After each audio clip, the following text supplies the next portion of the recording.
सुदृढ़ीकरण का प्रकार जो विलोपन की धीमी गति उत्पन्न करता है। Type of reinforcement which produces the slowest rate of extension. Reinforcement जिसको हम दूसरे शब्दों में पुनर्बलन भी बोलते हैं। ऑप्शंस आर निरंतर सुदृढ़ीकरण यानी कि जो रेगुलर रेनफोर्समेंट होती है, निश्चित अनुपात यानी कि फिक्स रेशियो, निश्चित अंतराल यानी कि फिक्स्ड इंटरवल, चर अनुपात यानी कि वेरिएबल रेशियो रेनफोर्समेंट जिसको इंग्लिश में बोलते हैं। तो क्या होगा राइट आंसर, जो प्रोसेस की स्लो रेट होती है, यानी कि कौन सा ऐसा रेनफोर्समेंट है जिसकी गति जो है धीरे होती है। रेनफोर्समेंट मतलब पुनर्बलन, जब आप किसी को प्रोत्साहित करते हैं ना, मोटिवेशन अगर किसको मिलता है, मोटिवेशन एग्जैक्टली नहीं बोलेंगे इस वर्ड को, पुनर्बलन क्या होता है, उद्दीपन होता है, सुदृढ़ीकरण होता है। तो इसमें क्या होगा, राइट आंसर है हमारे पास ऑप्शन नंबर डी। इसको हम बोलते हैं चर अनुपात, यानी कि जो वेरिएबल होता है, ऊपर नीचे वेरिएबल रेट जो होता है। और इसमें क्या होता है, जो किसी भी स्टूडेंट का जो बिहेवियर है वो रेनफोर्समेंट होता है। रेनफोर्समेंट मतलब जो उसका पुनर्बलन होता है और सुदृढ़ीकरण होता है। तो ये एक अनुपात होता है जिसको हम बोलते हैं चर अनुपात, यानी कि इसमें वेरिएबल होता है, कुछ भी आप फिक्स नहीं कह सकते हैं कि उसको मोटिवेशन मिलेगा, उसके बिहेवियर में सुधार आएगा या नहीं आएगा। तो और ये धीमी गति से होता है, यहाँ पूछा गया है स्लोवेस्ट रेट, तो इसलिए option number D is the right answer. Hello and welcome back to the Shiksha for Naukri. Discuss करेंगे इंपॉर्टेंट क्वेश्चंस जो रहेंगे C TET, UP TET and super TET के लिए। उत्तराखंड टेट 2021 जिसका एडमिट कार्ड भी आ चुका है, लिंक डिस्क्रिप्शन में है, जाकर जरूर चेक कर लेना, अपना अपना एडमिट कार्ड डाउनलोड कर लीजिए। उत्तराखंड टेट की बात कर रहा हूँ। तो आज हम जो डिस्कस करेंगे मॉक टेस्ट नंबर 4 है। टेलीग्राम जरूर ज्वाइन कर लेना भाई, पीडीएफ यहाँ पर पोस्ट कर दूंगा मैं इस वीडियो का। पेपर 1 एंड पेपर 2 के लिए सीडीपी का सेक्शन है, बाल विकास एवं मनोविज्ञान में हम लर्निंग एवं अधिगम और शिक्षण शास्त्र को पढ़ेंगे। स्टार्ट करते हैं अपनी वीडियो, लास्ट तक देखना, बहुत ही इंटरेस्टिंग और अच्छे लेवल पर क्वेश्चन डिस्कस किए हैं इसमें। पेपर 1 एंड पेपर 2 के लिए बहुत इंपॉर्टेंट है। व्याकरण पढ़ने में और व्याकरण पढ़ने की प्रेरक विधि के बारे में कौन सा सत्य है, which is true about the inductive method of teaching grammar. Option A, भली भांति प्रशिक्षित नहीं हुए अध्यापकों को भी व्याख्यान का उपयोग करते हुए व्याकरण पढ़ाने की अनुमति देता है, विद्यार्थी केंद्रित है, व्याकरण के सूक्ष्म बिंदुओं को शिक्षण करवाता है, या उपयुक्त सभी। पूछा गया है व्याकरण पढ़ाते समय की प्रेरक विधि में, यानी कि जो इंडक्टिव मेथड होता है, इंडक्टिव एंड डिडक्टिव दो तरीके के मेथड होते हैं, तो इसमें इंडक्टिव मेथड में जो है टीचिंग ग्रामर में कौन सा सत्य है। तो राइट आंसर है हमारे पास ऑप्शन नंबर बी। ये क्या होता है, विद्यार्थी केंद्रित होता है। इसमें इसको हमेशा आप ध्यान रखेंगे कि जो चाइल्ड सेंटर एजुकेशन होगी, बच्चे को केंद्र में रखकर दी जाने वाली जो एजुकेशन होगी, उस पर आपको ज्यादा फोकस करना है। तो ये ऑप्शन सबसे पहले आप पिक करेंगे, जहां भी आपको दिखाई देगा विद्यार्थी केंद्रित होना चाहिए। तो option number B is the right answer. Next question 3, विद्यार्थियों को नियमित गृह कार्य देने का सबसे बड़ा लाभ क्या होता है, which is the biggest advantage of giving regular homework to student. Option A, विद्यार्थियों को व्यस्त रखना और शरारतों से दूर रखना। बिल्कुल नहीं, व्यस्त रखने का कार्य कभी भी नहीं होता है जब हम होमवर्क देते हैं स्टूडेंट को। तो ये ऑप्शन हट गया। विद्यार्थियों में स्वाध्याय की आदत डालना, ठीक है। अभिभावकों को ज्ञात रहता है, अभिभावक मतलब जो पेरेंट्स होते हैं, ज्ञात रहता है कि बच्चा क्या अध्ययन कर रहा है। शिक्षकों का कार्य बोझ कम हो जाता है, इस ऑप्शन को हटा दो। रीजन, भाई कार्य बोझ शिक्षकों के लिए अगर बढ़ता है तो ये डजेंट मैटर, क्योंकि शिक्षकों का काम ही यही है कि आप आगे बढ़ के जो है बच्चों को अधिगम कराएं, लर्निंग कराएं। तो ये ऑप्शन भी हट गया, बचा यहाँ पर बी और सी। तो राइट आंसर क्या होगा हमारे पास ऑप्शन नंबर बी, विद्यार्थियों में स्वाध्याय की आदत को डालना, यानी कि जो सेल्फ स्टडी होती है, तो उसके लिए हम क्या करते हैं, होमवर्क देते हैं। बर्डन डालने के लिए कभी भी बच्चों को या व्यस्त रखने के लिए कभी भी होमवर्क नहीं दिया जाता है। स्वाध्याय से बच्चा बहुत सारी चीजें सीखता है, बहुत सारी अपनी कमियों पर काम करता है, कि जहां जहां वो लैग करता है तो उसको पता चलता है अच्छा मैं पढ़ने में कमजोर हूं, यानी कि रीडिंग में कमजोर हूं, तो वो रीडिंग करना स्टार्ट कर देता है अगर आपने उसको एज ए होमवर्क रीडिंग दी है तो यहाँ क्या होगा, option number B is the right answer. Next, Howard Gardner के बहुबुद्धि सिद्धांत के अनुसार विद्यालयों में बहुमत्ता या बुद्धिमत्ता के किस रूप का सम्मान नहीं किया जाता है। होवर्ड गार्डनर की multiple intelligence theory. Uttarakhand TET की अगर मैं बात करूं, प्रीवियस ईयर के क्वेश्चन पेपर उठा लो, कई बार होवर्ड गार्डनर के मल्टीपल इंटेलिजेंस से क्वेश्चन पूछा गया है, इसको जरूर पढ़ के जाना। बाल विकास एवं शिक्षण शास्त्र की अगर मैं बात करूं, पेपर 1 और paper 2, Howard Gardner multiple MI intelligence, बहुबुद्धि का सिद्धांत जो होवर्ड गार्डनर का है, क्वेश्चन आप लिख के ले लेना, जरूर देखने के लिए मिलेगा बाल विकास एवं शिक्षण शास्त्र के लिए।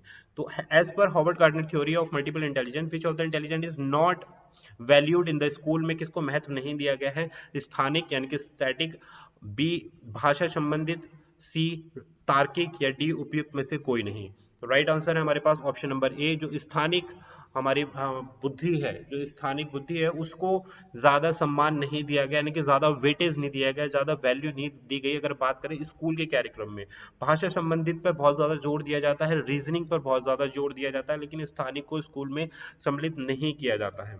बात क्लियर हुई। और इसमें जो है तार्किक भी, भाषा, संगीत में शारीरिक, व्यक्तिगत, तो ये सारी की सारी बुद्धिमत्ता जो है होवर्ड गार्डनर के द्वारा दी गई है। तो राइट आंसर क्वेश्चन नंबर 4 के लिए ऑप्शन ए।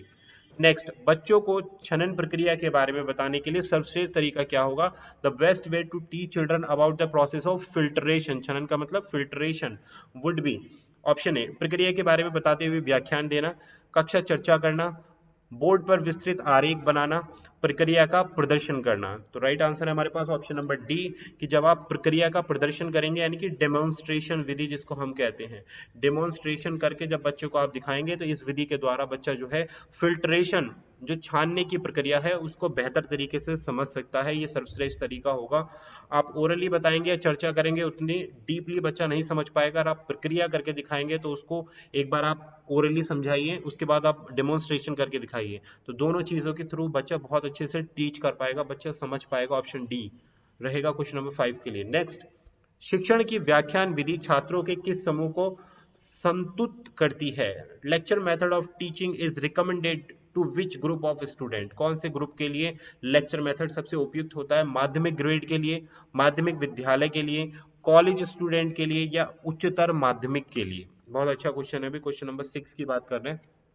तो देखिए, जो लेक्चर मेथड होता है वो ऑप्शन नंबर सी, जो कॉलेज लेवल में स्टूडेंट आ जाते हैं, यानी कि जो 12th क्रॉस कर जाते हैं, जब 12th क्रॉस करके आप जो है कॉलेज लेवल पर जाएंगे अपनी डिग्रीज लेने के लिए, तो वहां पर लेक्चर मेथड को सबसे ज्यादा प्रमोट किया जाता है, क्योंकि उस लेवल पर सारी जो आपकी जो फॉर्मल ऑपरेशनल स्टेज पे आजे के अनुसार जो है, यानी कि आप अमूर्त चिंतन में चले जाते हैं, यानी कि आप रीजनिंग के साथ सुनना और समझना शुरू कर देते हैं। तो इसलिए option number C is the right answer.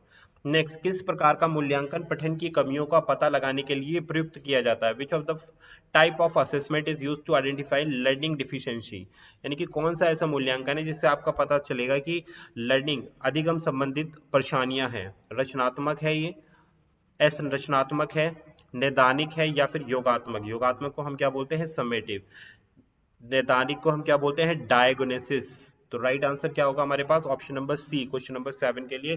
जो डायग्नोस्टिक मूल्यांकन है वो क्या करता है भाई? जितने भी लर्निंग डिफिकल्टीज होती हैं उनका पता लगाने के लिए डायग्नोस्टिक असेसमेंट किया जाता है, नैदानिक असेसमेंट किया जाता है। और ये क्या करता है? किसी भी स्टूडेंट की वीकनेस का पता लगाता है और स्ट्रेंथ का भी पता लगाता है, दोनों चीजों का पता लगा। ऐसा नहीं वीकनेस कि बच्चा कौन से फील्ड में स्ट्रांग है, कौन से फील्ड में वीक है, और उसी के अकॉर्डिंग जो टीचर है उन पर वर्क करेगा, जो जो उसकी कमियां हैं उसको स्ट्रेंथ में कन्वर्ट करने का काम करेगा। तो option C is the right answer.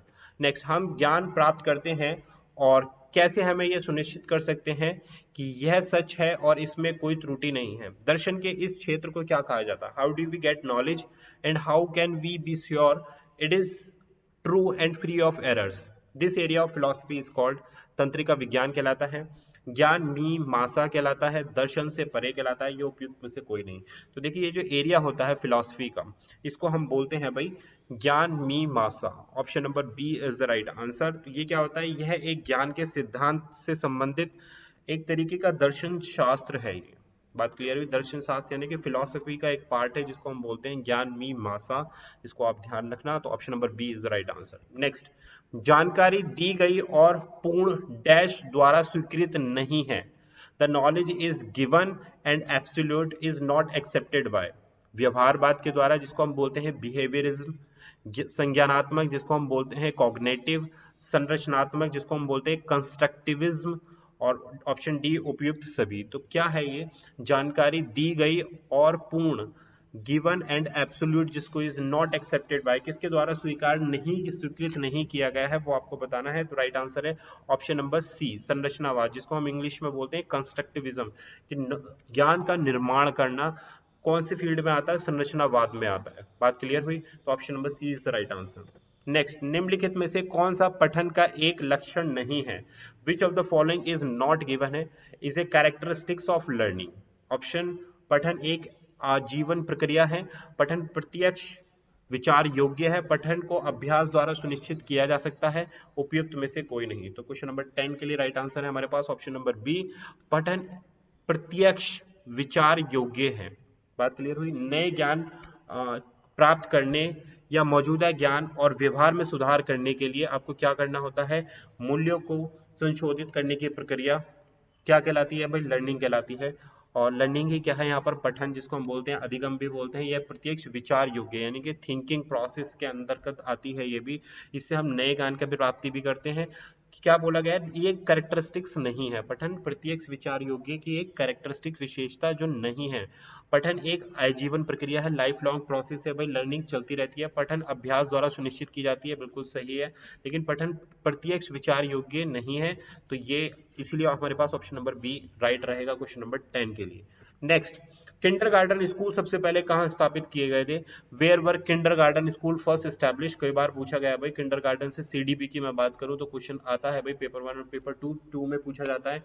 US से लिया गया है ये, यूके से, जर्मनी से या फिर डेनमार्क से, तो ये लिया गया हमारे पास ऑप्शन नंबर सी, जर्मनी से इसको लिया गया है किंडरगार्टन को। और इसके जो जनक दाता थे वो कई बार पूछा गया है, इनको हम बोलते हैं फ्रेडरिच फ्रोवेल। ये कौन है भाई, इन्होंने किंडरगार्टन जो स्कूल है उसके जन्मदाता हैं ये। और कहां से स्टार्ट हुआ है, ये जर्मनी से स्टार्ट हुआ है, ऑप्शन नंबर सी। नेक्स्ट, एक बच्चा कुछ घरेलू कार्य करने के लिए प्रोत्साहन की मांग करता है, कोहलबर्ग के नैतिक चरणों में से कौन सा इससे संबंधित है। कोहलबर्ग भाई जो नैतिक स्टेजेस हैं, कोहलबर्ग के जो मॉरल स्टेजेस हैं वो जरूर पढ़ के जाना। मैं इंपॉर्टेंट जरूर डिस्कस करूंगा, सीडीपी के इंपॉर्टेंट टॉपिक्स की एक वीडियो लेके आऊंगा जिसमें आपको बताना कि क्या क्या इंपॉर्टेंट है, क्या क्या पॉइंट आपको कवर करके जाने चाहिए, क्या क्या आपको पढ़ के जाना चाहिए। तो वीडियो आएगी, स्टे ट्यून्ड। एक child demands incentive for doing a certain household work, which of the Kohlberg stages of morality in this related to. ये स्टेज 1 है, स्टेज 2 है, स्टेज 3 है, स्टेज 5 है। तो ये है हमारे पास स्टेज 2 जिसमें जो है किस चीज का वर्णन किया गया है, कोहलबर्ग के नैतिक चरणों में से कि एक बच्चा कुछ घरेलू कार्य करने के लिए प्रोत्साहन की मांग करता है ना, कि उसको मोटिवेशन चाहिए। तो वो स्टेज 2 में कोहलबर्ग ने शामिल किया है उस चीज को। तो option number B is the right answer. Next, stage 2 का मतलब ये भी है कि भाई इसमें सेल्फ इंटरेस्ट लेना, ये भी बोल सकते हैं। स्टेज 2 को आप डिफाइन कर सकते हैं सेल्फ इंटरेस्ट, और हिंदी में जिसको बोलते हैं अभिविन्यास। बात क्लियर हुई। Option number B is the right answer. Next, समूह परियोजना कार्य डैश के विकास में सहायता करते हैं। जो ग्रुप प्रोजेक्ट होते हैं, ग्रुप प्रोजेक्ट वर्क होते हैं, वो क्या चीज को डेवलप करते हैं, मजबूत अंतरा समूह प्रतिस्पर्धा यानी कि जो कंपटीशन है उसको बढ़ाएंगे, इंट्रा ग्रुप कंपटीशन को इंक्रीज करेंगे, प्राप्ति की व्यक्तित्व संवेदना, सहयोग और समस्या सुलझाने का कौशल या उपयुक्त सभी। तो देखिए सारे के सारे राइट आंसर हैं। जो ग्रुप प्रोजेक्ट होते हैं वो सहयोग की भावना को भी डेवलप करके लेके आते हैं, प्रॉब्लम सॉल्विंग को भी डेवलप करके लेके आते हैं, यानी कि समस्या को सुलझाने के कौशल को भी विकसित करते हैं प्रोजेक्ट मेथड। और इंट्रा ग्रुप कंपटीशन को भी डेवलप करते हैं। और जो इमोशंस होते हैं, किसी भी चीज को प्राप्त करने के लिए जो इमोशंस होते हैं वो भी ग्रुप प्रोजेक्ट में ही डेवलप होते हैं, इसलिए option number D is the right answer. Next, निम्न में से कौन सा जोड़े का सही ढंग से मेल नहीं है, यानी कि जो राइट मैचिंग नहीं है वो आपको पहचाना, विच of the following is not correctly matched. तो समान तत्व सिद्धांत किसके द्वारा दिया गया है, थ्रोंगडाइन करेक्ट है भाई। सामान्यकरण के सिद्धांत किसके द्वारा दिया गया है, सी एच जोर्ड ने दिया है, करेक्ट है। औपचारिक अनुशासन का सिद्धांत कोहलबर्ग ने दिया है, गलत है। विशिष्ट और सामान्य तत्व का सिद्धांत किसने दिया है, स्पीयरमैन ने दिया है, तो भाई ये भी सही है। तो क्या गलत हुआ भाई यहाँ पर, ऑप्शन नंबर सी जो है गलत मैच किया गया है, क्योंकि आपको पता है कोहलर ने औपचारिक अनुशासन का सिद्धांत नहीं दिया है। ये किसके द्वारा दिया गया है, ये इंग्लिश के द्वारा दिया गया है, इंग्लिश। बात क्लियर हुई, कोहलर ने इसको प्रपोज नहीं किया, तो इसलिए option number C for question number 14। Next question 15, very important question. उपचारात्मक शिक्षण, उपचारात्मक शिक्षण का उद्देश्य क्या है, the purpose of remedial teaching, इसके बारे में आप डिस्कस भी कर चुके हैं, वीडियो में लिंक मिल जाएगा। सीडीपी के थ्योरी वाले पार्ट में मैंने इसको डिस्कस किया है। जो पर्पस ऑफ रेमेडियल टीचिंग क्या होनी चाहिए, नई भाषा का परिचय कराना होता है, हाल ही में सिखाए गए नए विषय का परीक्षण करना, सही तरीके से नहीं सीखी गई भाषाएं वस्तुओं पर फिर सिखाना, फिर पढ़ने वाली पहले से सीखी गई भाषा वस्तुओं को फिर से सिखाना। तो देखिए राइट आंसर रहेगा हमारे पास ऑप्शन नंबर सी। भाई जो चीज बच्चे ने सही से नहीं सीखी उसको पुनः सिखाना, जैसे भाषा है, भाषाई वस्तुओं को फिर से सिखाना, क्योंकि उसने वो सही तरीके से नहीं सीखी थी, तो उसको हम बोलते हैं रेमेडियल टीचिंग। कि आपने डायगोनाइज यानी कि पता लगाया कि बच्चे को किस चीज में भाषा, जो लैंग्वेज टीचिंग है उसमें प्रॉब्लम है, तो उसको दोबारा आपने उसको पुनः समझाया, तो ये क्या कहलाता है, ये इस प्रकार का शिक्षण कहलाता है, रेमेडियल टीचिंग कहलाता है। इसलिए option number C is the right answer. तो ये थे हमारे इंपॉर्टेंट 15 क्वेश्चन सीडीपी में जो हमने डिस्कस किए। चैनल को कर देना सब्सक्राइब, वीडियो पसंद आ गया तो ज़्यादा से ज़्यादा शेयर कर देना। मिलेंगे आपसे नई वीडियो में U TET preparation and C TET preparation के साथ में। तब तक के लिए ऑल द वेरी बेस्ट।